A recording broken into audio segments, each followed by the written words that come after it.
Hey everyone, I'm Jamie and I hope you're having a fierce day. Today we're doing a wheel spin to switch anime styles. The first one is Death Note, which I have watched in full a few years back, and the style is Pokemon, nice and easy.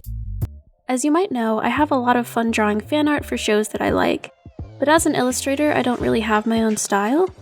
My style tends to change based on what I watch, and recently I've been watching a lot of My Hero Academia, so that's heavily influenced my current style.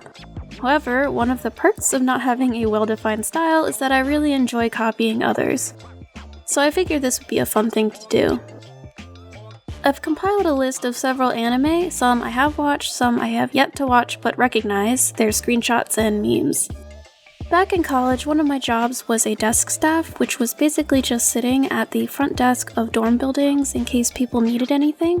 And when I worked the graveyard shift, in order to stay awake, I watched Death Note and Tokyo Ghoul. I've never really watched the Pokemon show, but I've seen one of the movies, and my sister and I had Soul Silver on the DS. For this round, I'm drawing Yagami Light and Ryuk, the main character and his Shinigami Reaper buddy. Since Ryuk really likes apples, I thought it would be cute to make the Pokeball an apple, and to make Ryuk his Pokemon. I actually really like Ryuk. His whole aesthetic is adorable. I know that he's supposed to seem creepy, but his eyes sort of veer off in opposite directions and it just reminds me of a cat. The Pokemon style is really simple. For this, I'm referencing various gym leaders, I think from the newer games. Generally, Pokemon uses an even thick outline and bright solid colors. Yagami himself is pretty basic, with no real defining features. He has brown hair and wears generic clothing. Ryuk is very pointy and lanky, and at least gives us an opportunity to add a little bit of color in the drawing, with his blue skin and yellow eyes. The shading is probably the most basic shading I've ever seen, which isn't a bad thing, it's just really easy to do. It doesn't really have a distinct light source, and it's completely defined with a simple, slightly rounded line. So there he is. This is a great warm-up since Pokemon is the simplest style on the whole list, so let me know what you guys think. Next up is My Hero Academia, or Boku no Hero Academia. The style is going to be Naruto. I'm currently obsessed with MHA, and if any of you follow me on Twitter or Instagram, you know that already. I actually started using Twitter just for fan art of MHA when my sister told me about Twitter's huge fan art community. I started watching it when it first came out, but only the first season was out at the time and I didn't feel like waiting for each episode to follow, so I just stopped watching altogether. I recently picked it back up since there were enough episodes to binge, and now the next season is soon to be released. I've never watched Naruto, regrettably, but it is on my to-watch list. I only really started watching TV after I graduated high school, and Naruto is such a huge monster of a show to tackle.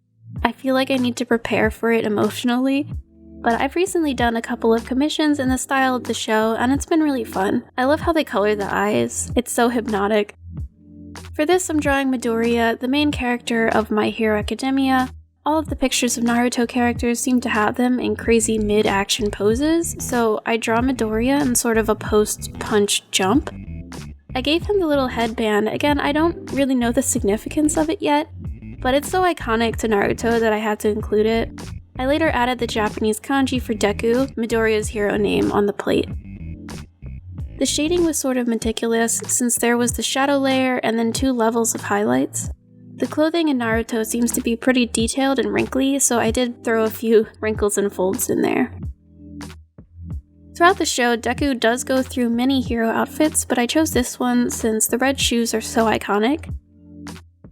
He is such a recognizable character on his own since he has this puffy green hair, bright green eyes, and 8 freckles dotted evenly on his cheeks. So it wasn't too hard to make it look like him while still matching the style of Naruto.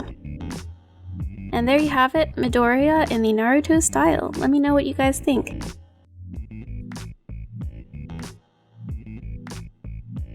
Next up is Pokemon in the style of Dragon Ball Z. Dragon Ball is another series on my watch list, but it's also such a huge animal for me to tackle. I think the story is gonna be really good. I know a little bit about it, but it's just really difficult for me to get past the art style like this. Manga from the 80s and early 90s in particular is just a taste I haven't yet acquired, but I'm definitely gonna watch the series before I die. It's a bucket list item. Since Ash Ketchum from Pokemon is a kid, we're going with Goku from childhood. I also pulled an image from his teens, so maybe we could try to forge something in between the two. The limbs of kids in this style are kind of like potatoes, and the torso is really short. All of the clothing is really baggy and comfy looking, and the eyebrows are stupid thick. The eyes, I think, are the most iconic part of the show, second only to the hair. Fortunately, Ash's hair is really similar to Goku's, I just had to add a hat. I tried to make a Dragon Ball Pokeball hybrid, not sure if it turned out well or not, but the shading was really fun for this one. It's simple with minimal highlights on the skin.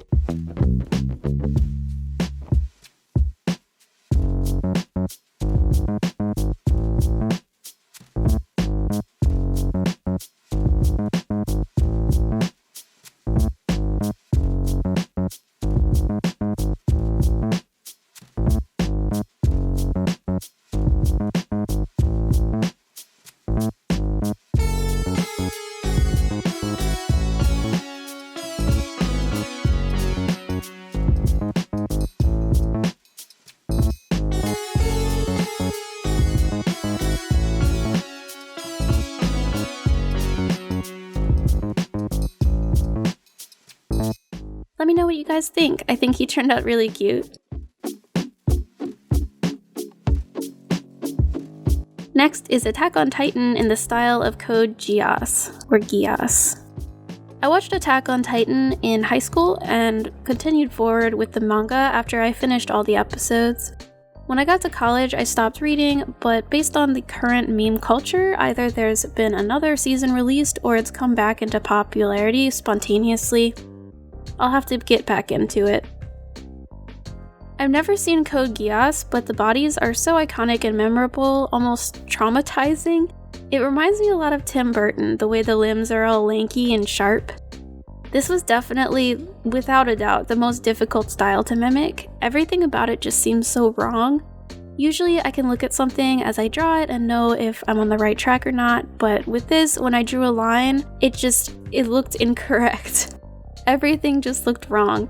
Anytime I made something that looked correct to me, it was just not in the style. Eventually, I did have to give in and trace the face. I just couldn't get it right. I made some changes to it so it would look a bit more like Eren, the character that we're drawing.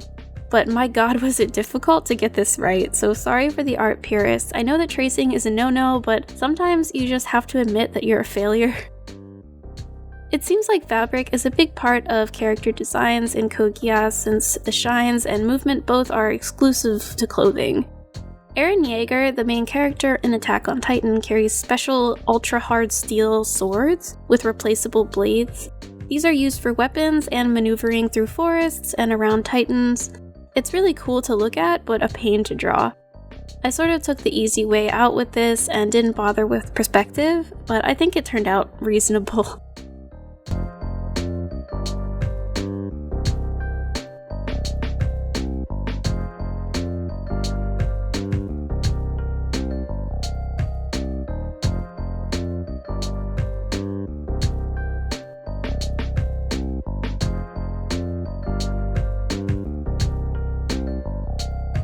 In the end, everything about this was a pain to draw, but I'm glad it's over and done. The final turned out alright, I don't hate it.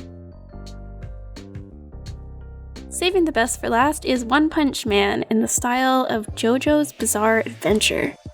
I think it's the funniest matchup, because the whole point of Saitama or One Punch Man is that he's boring and basic and poorly drawn. If Saitama is minimalism, then JoJo is horror vacuum-y, the complete opposite. Massive muscles, exaggerated poses, flowing fabrics, intense shading, everything about JoJo's Bizarre Adventure is so hyper. Fortunately, Saitama's hero suit is brightly colored already. I'm not sure how this would have turned out if it was dull colored, like Yagami from Death Note. I've watched all of One Punch, I really enjoy it, and it's just a great show to eat too, since it's sort of lighthearted and funny. It's also jam-packed with action and fighting, which I really like. I'm in the process of watching JoJo's Bizarre Adventure. I've watched a few episodes, and I'm continuing on with the manga since anime can get time-consuming, and I can read the manga whenever I want and wherever I am.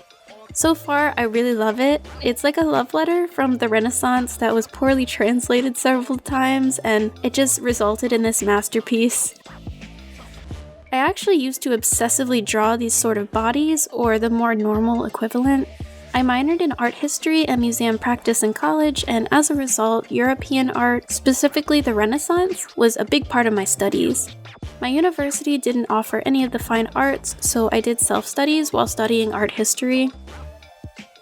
At the time, I was participating in a Dungeons & Dragons campaign, and I drew all of the characters in this style for fun, so this was a neat way to go back and revisit my roots, I guess. The coloring was the hardest part since I've only ever drawn this style with black ink, no color.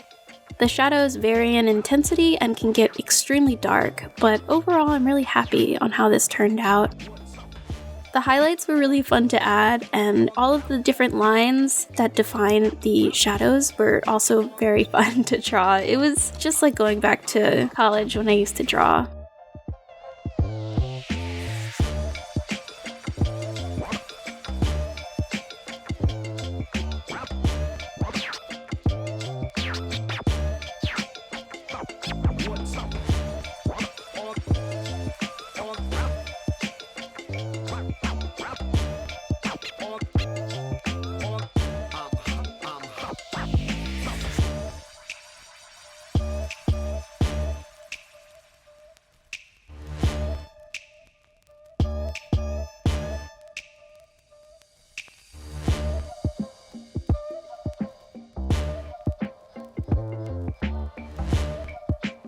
It's hilarious every time I look at it. I'm really happy with it, so let me know what you guys think. Thanks so much for watching. Let me know if you want to see more of these. It was so much fun. And also, let me know in the comments what your favorite anime is. I'm putting together a list because I want to get more into it. Thanks again, and I'll see you next time. Bye!